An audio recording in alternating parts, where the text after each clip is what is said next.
ونستعينه ونستغفره ونعوذ بالله من شرور أنفسنا وسيئات أعمالنا من يهده الله فلا مضل له ومن يضلل فلا هادي له أشهد أن لا إله إلا الله وحده لا شريك له وأشهد أن محمدا عبده ورسوله يا أيها الذين آمنوا اتقوا الله حق تقاته ولا تموتن إلا وأنتم مسلمون يا أيها الناس اتقوا ربكم الذي خلقكم من نفس واحدة وخلق منها زوجها وبث منهما رجالا كثيرا ونساء واتقوا الله الذي تساءلون به والأرحام إن الله كان عليكم رقيبا يا أيها الذين آمنوا اتقوا الله وقولوا قولا سديدا يصلح لكم أعمالكم ويغفر لكم ذنوبكم ومن يطع الله ورسوله فقد فاز فوزا عظيما أما بعد فإن خير الحديث كتاب الله وخير الهدي هدي محمد صلى الله عليه وسلم وشر الأمور محدثاتها وكل محدثة بدعة وكل بدعة ضلالة وكل ضلالة في النار.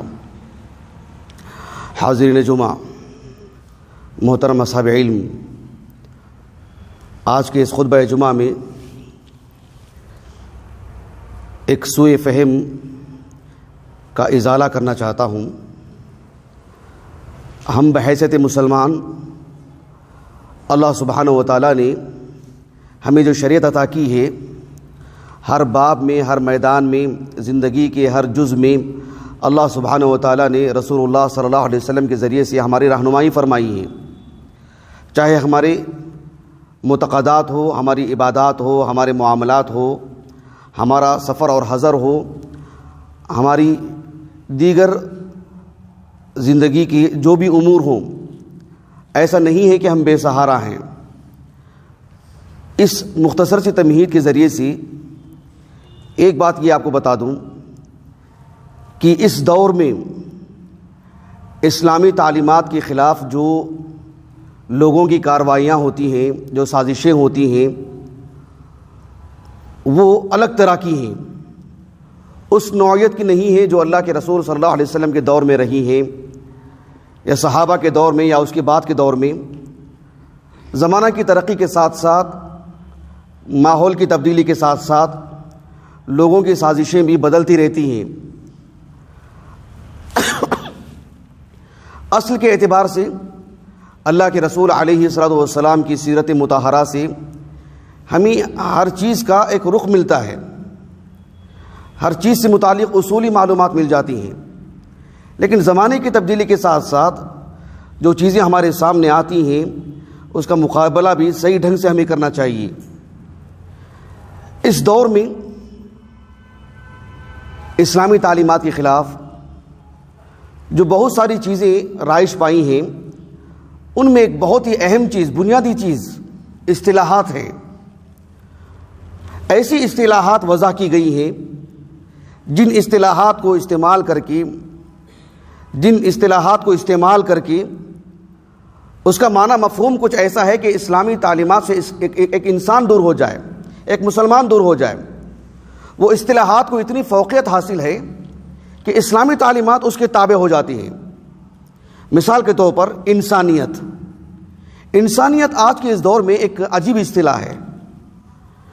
ایک ایسی اصطلاح ہے جس کے ذریعے سے لوگوں سے یہ اپیل کی جاتی ہے کہ اس کے دل میں ایمان نہیں رہا، اس کے دل میں ایمان نہیں ہے، اسلام نہیں ہے، اللہ کا ڈر نہیں ہے. انسانیت تو تھی. یہ صرف غیر مسلم نہیں کہتے ہیں، یہ اہل علم بھی کہتے ہیں، مسلمان بھی کہتے ہیں. گویا کہ ایک طرح کی ہم یہ کہہ سکتے ہیں کہ غیر شعوری طور پر یہ چیز آ گئی. ہم طلبہ کی زبان پر بھی اگر ایسی بات ہو، اس میں کتنی خطورت ہے اندازہ لگا لیجیے. انسانیت عام سی بات ہے، جانوروں سے ممتاز کرنے والی چیز ہے. لیکن اگر ہم دیکھتے ہیں، اگر اصطلاح کے طور پر جو تقریباً 50-100 سال پرانی اصطلاح ہے، یہ اصطلاح ایک یہودیوں کی طرف سے بنائی گئی اصطلاح ہے. اس اصطلاح کا مفہوم کیا ہے انسانیت کا؟ عربی میں اسے انسانیتن کہتے ہیں. مقصود یہ ہوتا ہے کہ انسان کے دل میں رحم و کرم کا مادہ ہو، وہ جذبہ ہو، دوسروں کی مدد کرے، دوسروں کا خیر خواہ ہو. یہی اس کا ایک مذہب ہے، یہی اس کا دین ہے. وہ اسلام کے لیے کرتا ہو، اللہ کے لیے کرتا ہو، وہ نجات کے لیے کرتا ہو. یہ باتیں نہیں آنی چاہیے، یہ مقصود نہیں ہونی چاہیے. دنیا بھر میں یہ خود ایک مذہب ہو جائے، یہ خود ایک دین بن جائے. پھر ایسی صورت میں وہ صرف محمد کی کیوں اتباع کرتا ہے صلی اللہ علیہ وسلم؟ ان پر ایمان لانا کیوں واجب قرار دیا جاتا ہے؟ اسلام کو کیوں یہ بتایا جاتا ہے کہ اسی میں نجات ہے؟ یہ خوبیاں سبوں میں ہوں، یہی ایک ہمارا دین ہے، یہی ہمارا ایک مذہب ہے، اور اس کو اتنا عام کیا گیا کہ ہمارے ملک ہندوستان میں بھی ہم دیکھتے ہیں روزانہ ٹیلی ویژن پر جو ڈیبیٹ ہوتے ہیں ان میں یہ عناصر بہت کام کرتے ہیں کہ ہماری گفتگو میں دھرم نہیں آنا چاہیے، مذہب نہیں آنا چاہیے، انسانیت ہونی چاہیے۔ لاک ڈاؤن کے اس مرحلے میں ہم نے دیکھا کہ غیر مسلمین بھی اور مسلمان بھی اپنے اپنے محلوں میں، اپنے اپنے گلی کوچوں میں لوگوں کی مدد کرتے رہے۔ کسی ایک آدمی نے کہا کہ جو ہے اسلامی تعلیمات کا خلاصہ تھا جو میں نے لوگوں کی مدد کی، تو لوگ ٹوٹ پڑے اس پر، اس کی سوچ پر، اس کے نظریے پر کہ اسلام کہاں سے آ گیا، دین کہاں سے آ گیا۔ بات یہ ہونی چاہیے کہ جو ہے یہ انسانیت ہے، انسانیت کو سب سے اوپری درجہ ہے، انسانیت ہونی چاہیے۔ اب یہی کہتے ہیں کہ یہ انسان سے جو کیسی برائیاں ہو چکی ہیں، اللہ کا ڈر نہیں تھا، اسلام نہیں تھا، انسانیت بھی مر گئی اس کی۔ سبحان اللہ العظیم، کتنی خطورت ہے دیکھیں اس میں۔ اہل علم نے اس کو خوب تاڑا۔ عالم اسلام کے ایک عظیم عالم دین شیخ بکر ابو زید رحمہ اللہ، کم و بیش 12 سال ہو رہے ہیں آپ کی وفات ہوئے۔ آپ کی کتاب ہے معجم المناہی اللفظیہ، اس میں آپ نے اس لفظ کو بھی داخل کیا۔ اس کتاب کا خلاصہ کیا ہے؟ وہ بھی ایک معجم، ایک قاموس ہے۔ وہ بھی اللہ تعالیٰ نے ہمیں جو دین عطا کیا ہے، ہماری جو عبادات ہیں، ہمارے جو معتقدات ہیں، ہمارے کھانے پینے ہیں، ہماری ملبوسات ہیں، ہماری گفتگو ہیں، ہماری سوچ و بچار ہیں، اس اعتبار سے بھی اسلامی لباس ہونا چاہیے۔ ہماری سوچ پر بھی، ہماری گفتگو پر بھی، ہماری گفتگو سے بھی معلوم ہو کہ ہم مسلمان ہیں۔ وہ اس کتاب کا خلاصہ ہے کہ ہماری زبان پر ایسے الفاظ نہ آئیں جو دین سے ہٹ کر کے ہوں۔ یہ اس کتاب کا خلاصہ ہے۔ اس میں انسانیت سے متعلق آپ نے لکھا کہ یہ معصونیت ہے۔ معصونیت کیا ہے؟ یہ بھی ایک اصطلاح ہے، یہ بھی ایک تحریک ہے، یہ بھی ایک نظریہ ہے کہ لوگ اپنے اندر اچھے اخلاق لے کر کے آئیں، اہتمام کریں اچھے اخلاق کا، اور وہی اس کا دین ہے۔ دکھنے میں الفاظ بہت اچھے ہیں، بہت عمدہ ہیں، دل کو لبھانے والے ہیں۔ شیخ بکر نے کہا رحمہ اللہ، کہا کہ وہی دعوت الی ان نواجہ المعانی السامیہ فی الحیات بالانسانیہ لا بالدین۔ کتنی بڑی بات کہی شیخ بکر نے رحمہ اللہ۔ کہا کہ یہ جو نظریہ ہیں، اس نظریے کا خلاصہ یہ ہے کہ ہم اونچے بڑے بڑے الفاظ استعمال کریں، دل کو لبھانے والے اچھے الفاظ۔ بینر میں ایسے الفاظ لکھے جاتے ہیں، تحریکات چلاتے وقت ایسے الفاظ کہے جاتے ہیں، اسٹیج کے ذریعے سے باتیں کہی جاتی ہیں۔ ان باتوں کو عام کرنے کا مقصود کیا ہوتا ہے کہ یہ انسانیت کو فروغ دینے کی چیزیں ہیں، دین نہیں آنی چاہیے۔ کوئی شخص کتنا ہی اچھا کیوں نہ ہو، یہ کہے کہ میں بحیثیت انسان ایک اچھا انسان ہوں، اسلامی تعلیمات کے نتیجے میں اچھا نہیں ہوں، اللہ کے رسول کی سیرت سے وہ کوئی حوالہ نہ دے، قرآن سے کوئی حوالہ نہ دے، اس کا رشتہ آسمانی مذہب سے ٹوٹ جائے۔ اب بھلا بتائیے دنیا میں کتنے مذاہب ہیں، کیا ان میں اتنا دم خم ہے جو انسان کی ایک جز پر گفتگو کر سکے سوائے چند معتقدات اور رسوم کی؟ بچہ اسلامی ہے، اسلامی اپنے اندر اتنا وزن رکھتا ہے، اتنی تازگی رکھتا ہے، الا ماشاء اللہ۔ جب تک اللہ رب العالمین کو منظور ہے اس دین کو اللہ اس دنیا میں رکھیں گے، اس میں برابر کی تازگی رہے گی، رتی بھی رد و بدل نہیں ہوگا۔ ایسے میں محاربت اور محاذ اسی کے خلاف رہتا ہے۔ تو یہ انسانیت ایک اصطلاح ہے۔ ہم کوئی بھی نیکی کام انجام دیتے ہوں، چاہے وہ ہماری ایمانیات کا حصہ ہو، عبادات ہو، چاہے ہمارے خرید و فروخت کا حصہ ہوں، ہماری اپنی ہر خوبی کو اسلام سے جوڑنا چاہیے، اسی کا نتیجہ ہے، اسی کا حاصل ہے۔ آپ ذرا غور کیجئے، آپ اللہ سبحانہ و تعالیٰ نے اس سوچ کو، اس نظریے کو شروع دن سے رکھا ہے۔ ایک حدیث مبارکہ ہے متفق علیہ، صحیح بخاری صحیح مسلم کی۔ صحیح بخاری میں تو متعدد مقامات پر ہیں، ایک جگہ پر ہے کتاب الادب میں بھی، صحیح مسلم میں کتاب الرقاق میں حدیث مبارکہ ہے، عفواً کتاب الایمان میں۔ اللہ کے رسول علیہ السلام نے ایک واقعہ بتایا بنی اسرائیل کا۔ عبداللہ بن عمر رضی اللہ عنہما کہتے ہیں کہ آپ صلی اللہ علیہ وسلم نے فرمایا کہ 3 لوگ اپنے کسی کام کے لیے نکلے سفر میں۔ میں پورا واقعہ آپ کو نہیں سنانا چاہتا ہوں وقت کی قلت کی وجہ سے، وہ نقطہ بتا دیتا ہوں آپ کو۔ رات میں ان لوگوں نے پناہ لی، خوب بارش ہو رہی تھی، پہاڑ پر چڑھے، وہ غار تھا، غار کے اندر چلے گئے اور پھر بارش اس زوردار سے تھی کہ غار کا منہ ہی بند ہو گیا. ایک چٹان آئی اور اس کے منہ کو بند کر دی. یہ تینوں کے تینوں مسلمان تھے، اللہ پر ایمان تھا ان میں، حالانکہ اچھے لوگ تھے، ان میں خرابیاں بھی تھیں لیکن نیکیاں بہت تھیں، ان میں اچھے اچھے اعمال کر کے آئے تھے اور اللہ کی خاطر کر کے آئے تھے. اللہ سے اجر کی امید کرتے ہوئے انہوں نے اس نیکی کو انجام دی تھی. جب اس غار میں تھے وہ، ان میں سے ایک نے کہا کہ انظروا اعمالا عملتموها للہ صالحۃ، اب تمہارے ان نیکیوں کو تلاش کرو جو تمہاری وہ نیکیاں جو فی نفسی اچھی ہوں اور تم نے اللہ کی خاطر کی ہوں، اور اللہ سبحانہ و تعالیٰ سے دعا کرو، فادعوا اللہ بها لعلہ یفرجها، ان نیکیوں کے حوالے سے اللہ سے دعا کرو، ممکن ہے ہمارے لیے راستہ نکل جائے.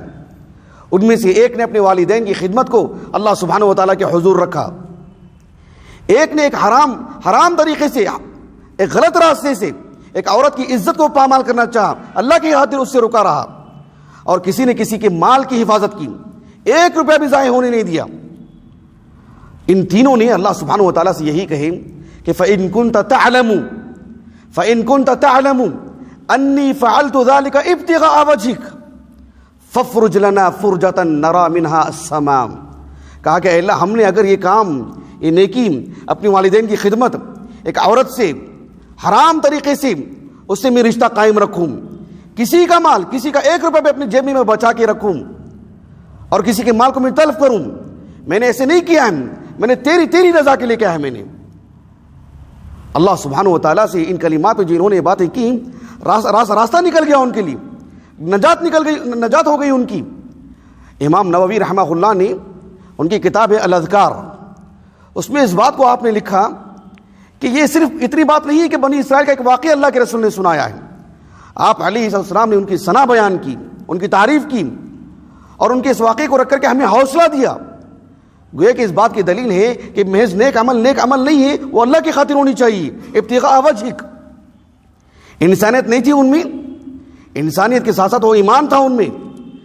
انسانیت ایمان کا نتیجہ ہونا چاہیے، ایمان کی بنیاد پر ہونی چاہیے، فی نفسی نہیں. یہ سوء فہم ہے، کم از کم ہم طلبہ اس سے متاثر نہیں ہونا چاہیے. اللہ رب العالمین نے سورۃ التوبہ میں بالکل نبی کریم صلی اللہ علیہ وسلم کی زندگی کے آخری ایام میں اس بات کو بیان فرمایا کہ ما کان للمشرکین ان یعمروا مساجد اللہ شاہدین علی انفسہم بالکفر اولئک حبطت اعمالہم وفی النار ہم خالدون. ٹھیک ہے، مسجد بنائیں گے کون؟ انما یعمر مساجد اللہ من آمن باللہ والیوم الآخر واقام الصلاة وآتى الزکاة ولم یخش الا اللہ فعسى اولئک ان یکونوا من المہتدین. اب اللہ سبحانہ و تعالیٰ نے اس کی بعد والی آیت کریمہ میں انسانیت اور ایمان میں فرق کیا. اللہ رب العالمین نے آج کی اصطلاح والی انسانیت میں اللہ تعالیٰ نے کہا اجعلتم سقایۃ الحاج وعمارۃ المسجد الحرام کمن آمن باللہ والیوم الآخر. اس کے بعد کیا آیت کریمہ؟ لا یستوون کہا اللہ سبحانہ و تعالیٰ نے. اجعلتم سقایۃ الحاج وعمارۃ المسجد الحرام کمن آمن باللہ والیوم الآخر وجاہد فی سبیل اللہ لا یستوون عند اللہ واللہ لا یہدی القوم الظالمین. اللہ سبحانہ و تعالیٰ نے ایسی انسانیت سے متعلق یہ بات کہی ہے کہ حاجیوں کو پانی پلانا، حتیٰ کہ اللہ کا گھر بنانا، وہ اس آدمی کی کبھی برابری نہیں کر سکتا ہے جو چھوٹی سی نیکی کو انجام دیتا ہے لیکن اللہ پر ایمان کے ساتھ. یہ انسانیت ایمان کے تابع ہونی چاہیے.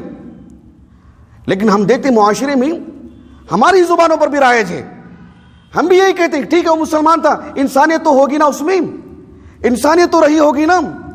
یہ کہنا چاہیے کہ انسانیت تو مر گئی، اللہ کا ڈر تو تھا اس کے دل میں. یہ بات ہونی چاہیے. کیسی نظریاتی طور پر کیسی باتیں ہوتی ہیں. دیکھیے آج کے اس دور میں جو جنگیں ہوتی ہیں اس کو کہا جاتا ہے الغزو الفکری، نظریاتی جنگیں ہوتی ہیں. اس میں بھی ایک قوم فاتح ہوتی ہے، ایک قوم مفتوح ہوتی ہے، اور جو قوم فاتح ہوتی ہے، جس قوم کو جیت ملتی ہے، وہ مفتوح قوم کو اپنا غلام بنا لیتی ہے. نظریاتی غلامی، نظریاتی طور پر لوگ غلام بن جاتے ہیں. ایسی انسانیت کسی کام کی نہیں ہے. ایک حدیث مبارکہ ہے صحیح مسلم کی کتاب الایمان میں، ام المومنین عائشہ رضی اللہ عنہا وہ اللہ کے رسول سے سوال کرتی ہیں صلی اللہ علیہ وسلم کہ یا رسول اللہ، ابن جدعان کان فی الجاہلیت یصل الرحم وَيُطْعِمُ الْمِسْكِينَ. ابن جدعان ایک شخص ہے، اس کا نام تھا عبداللہ ابن جدعان، بنو تیم سے تھا وہ. ہم جانتے ہیں کہ ابو بکر صدیق رضی اللہ عنہ بھی بنو تیم سے ہیں. ابو بکر صدیق رضی اللہ عنہ کے جو والد ہیں ابو قحافہ، یہ عبداللہ ابن جدعان ان کا چچیرا بھائی ہے. یوں ابو بکر صدیق رضی اللہ عنہ کا وہ چچا لگتا ہے رشتے میں.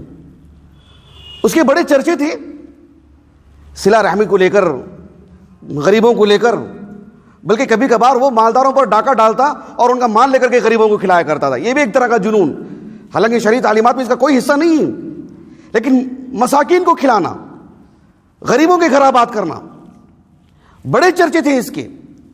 اور ام المومنین عائشہ رضی اللہ عنہا کا وہ رشتہ دار لگتا ہے، وہ خاندان میں اس کے چرچے تھے، اس کے پورے عرب میں، خاص کر قریش میں.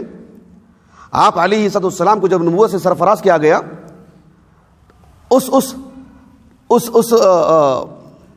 آپ علیہ السلام کی نبوت سے تقریباً 10 سال پہلے اس کی وفات ہوئی عبداللہ ابن جدعان کی. ام المومنین عائشہ نے جب پوچھا اللہ کے رسول سے کہ اے اللہ کے رسول، اس نے صلہ رحمی کی، اس نے مساکین کو کھلاتا رہا، فہل ذاک نافعہ، یہ ساری چیزیں اسے فائدہ پہنچائیں گی اس کو؟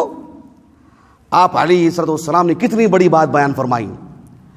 اللہ کے رسول علیہ السلام نے فرمایا کہ لا ينفعہ، یہ ساری چیزیں اسے کوئی فائدہ نہیں پہنچائیں گی. کیوں؟ کہا کہ انہ لم یقل یوما رب اغفر لی خطیئتی یوم الدین، اس نے اپنی زندگی میں ایک مرتبہ بھی نہیں کہا کہ اے اللہ میرے گناہوں کو معاف کر دے. کیا مطلب ہے اس کا رب اغفر لی خطیئتی یوم الدین؟ اس نے نہیں کہا. کیا مطلب ہے اس کا؟ اس کا اللہ پر ایمان نہیں تھا، آخرت پر ایمان نہیں تھا اس کا، یہ معنی ہے اس کا. اس بنیاد پر اللہ سبحانہ و تعالیٰ کے ہاں اس کی پوری نیکیاں چلی گئی. ایسی انسانیت کی دہائی سے متاثر نہیں ہونا چاہیے، اس کو زندگی کا اصل نہیں بنانا چاہیے. آپ ذرا احادیث پڑھ کر کے دیکھیے، قرآن مجید کی بھی بے شمار آیات ہیں اور احادیث تو بکثرت، جس میں اللہ کے رسول علیہ السلام جب کسی نیکی کا حکم دیتے، کسی برائی سے روکتے، تو کیا فرماتے آپ؟ یؤمن باللہ والیوم الآخر، یؤمن باللہ والیوم الآخر، یا من آمن باللہ والیوم الآخر فلیقل فلیفعل فلا یفعل. جس کو اللہ پر ایمان ہو، آخرت پر ایمان ہو، وہ ایسا کام کرے. اس اللہ پر ایمان ہو اور آخرت پر ایمان ہو، وہ اس کام سے رک جائے. یعنی محض رکنا، محض انجام دینا، وہ اس کی نجات کے لیے کافی نہیں. یہ انسانیت کا جو نتیجہ ہے وہ میں آپ کو بتا رہا ہوں. ایسی انسانیت کا وہ انسان اپنی تعریف کے لیے کرتا ہے، اپنے گھر والوں کی تعریف کے لیے، اپنے ملک کے اعزاز کے لیے، یا اپنے قبیلے کے اعزاز کے لیے. لیکن جب بات آتی ہے ایمان کی، وہ اپنی نجات کے لیے کرتا ہے، اللہ کی رضا کے لیے کرتا ہے، اللہ کے تقرب کے لیے کرتا ہے. ورنہ دیگر کتنی بھی چیزیں ہوں، کتنی بڑی نیکی کیوں نہ ہوں، اگر کوئی صرف اس لیے کرتا ہے کہ میرے خاندان کی عزت اس سے ہو، میرا ملک کا نام اس سے روشن ہو جائے، اور یہیں پر آ کر کے وہ رک جاتا ہے، اللہ رب العالمین کے ہاں اس کے لیے کوئی نیکی نہیں، کوئی اجر نہیں. صحیح مسلم کی حدیث ہے، اللہ کے رسول نے کہا صلی اللہ علیہ وسلم، حدیث ابی ہریرہ اور حدیث قدسی ہے یہ، آپ علیہ السلام نے فرمایا کہ اللہ تعالیٰ نے کہا انا اغنى الشرکاء عن الشرک من عمل عملا اشرک فیہ معی غیری ترکتہ وشرکہ. اللہ سبحانہ و تعالیٰ کے علاوہ وہ کسی اور کے لیے کام کرتا ہے، یا اللہ کی عبادت میں کسی کو شریک کرتا ہے، اللہ کے لیے بھی کرتا ہے، کسی اور کے لیے بھی کرتا ہے، اللہ سبحانہ و تعالیٰ اس کی نیکی قبول ہی نہیں کریں گے. اللہ تعالیٰ چھوڑ دیں گے اس کی نیکی کو، اس کی اس خوبی کو جو اس نے اپنے لیے کیا ہو، اپنے گھر والوں کے لیے کیا ہو. کوئی اسکول میں پڑھتا ہے، کوئی مدرسے میں پڑھتا ہے، کوئی کسی ملک میں رہتا ہے، کوئی کسی نظریے سے جڑا ہوا ہے اور وہیں آ کر رکا ہوا ہے کہ بس اس کا نام روشن ہو جائے، اس کے لیے میں کرتا ہوں، یہاں تک میری پہنچ ہے، یہاں تک میں رک جاتا ہوں. اللہ تعالیٰ اس کی نیکی کو وہیں تک روک لگا دیتے ہیں. وہ اللہ کے لیے نہیں کر رہا ہے، اللہ کی خاطر کرنا چاہیے. تو یہ انسانیت اس دور کی ایک عجیب و غریب چیز ہے جو لوگوں کو اللہ سبحانہ و تعالیٰ سے رشتہ توڑ دیتی ہے. ایسی انسانیت کا فائدہ کیا بتائیے؟ ایک مسلمان سے کہہ رہا ہے، جن کو ہم دینداری سے موسوم کرتے ہیں وہ بھی یہی کہتے ہیں کہ یہ سب چیزیں انسانیت کے فروغ کے لیے ہونی چاہیے، انسانیت کی خاطر ہونی چاہیے. ہم نے کسی کو کھلا دیا، کسی کو پلا دیا. ہم نے دیکھے ایسے لوگوں کو جو سوشل میڈیا میں ایسے ویڈیوز آتے ہیں کہ جو ہے رات میں جو راستوں میں جو لوگ سوئے رہتے ہیں ان کو بیدار کرنا، ان کو اٹھانا، ان کو کھانا دلانا، اور جو ہے یہی لوگوں کو میسج دینا کہ یہ انسانیت کا تقاضا ہے. یہ کیوں نہیں کہتے کہ اللہ رب العالمین پر ایمان لانے کا تقاضا ہے، اس سے یہ اسلامی تعلیمات کا تقاضا ہے؟ ایسی انسانیت کا کیا فائدہ ہے بتائیے؟ جو انسانیت کی اللہ سبحانہ و تعالیٰ کی خاطر نہ کی جاتی ہو، یہ انسانیت نہیں، یہ انسانیت اسے جنت میں لے کے نہیں جائے گی، اس کے لیے اجر کا باعث نہیں بن سکتی ایسی انسانیت، یہ دھوکہ ہے، خام خیالی ہے۔ اللہ کو خوش کرنا چاہیے۔ وَلَن تَرْضَىٰ عَنْكَ الْيَهُودُ وَلَا النَّصَارَىٰ حَتَّىٰ تَتَّبِعَ مِلَّتَهُمْ، یہ بنیادی اصول ہیں۔ دنیا ہم سے کبھی خوش نہیں ہو سکتی جب تک کہ یہ داڑھی، یہ جبہ اور یہ ایمان کا ہم سودا نہیں کریں گے، جب تک کوئی ہمیں گلے نہیں لگا سکتا، یاد رکھ لیجیے، یہ بنیادی چیز ہے۔ بھائی چارگی ضروری ہے، آپس میں انس اور محبت ضروری ہے، لگاؤ ضروری ہے، لیکن اسلامی تعلیمات کا سودا کر کے ابداً یہ کبھی نہیں ہو سکتا۔ یہ 2 دن کی زندگی ہے، اس کے بعد ہم سبوں کو اللہ کے حضور کھڑے ہونا ہے، حساب کتاب ہے ہمارا۔ ایسے میں ایمان ہی کی بنیاد پر اللہ نے ہمارے لیے نجات رکھی۔ اللہ تعالیٰ سے دعا ہے کہ اللہ تعالیٰ ہمارے معتقدات، ہمارے نظریات، ہماری عبادات، ہماری سبھی چیزوں کی حفاظت فرمائیں، ہمیں خالص مسلمان بنائیں۔ وآخر دعوانا الحمدللہ رب العالمین۔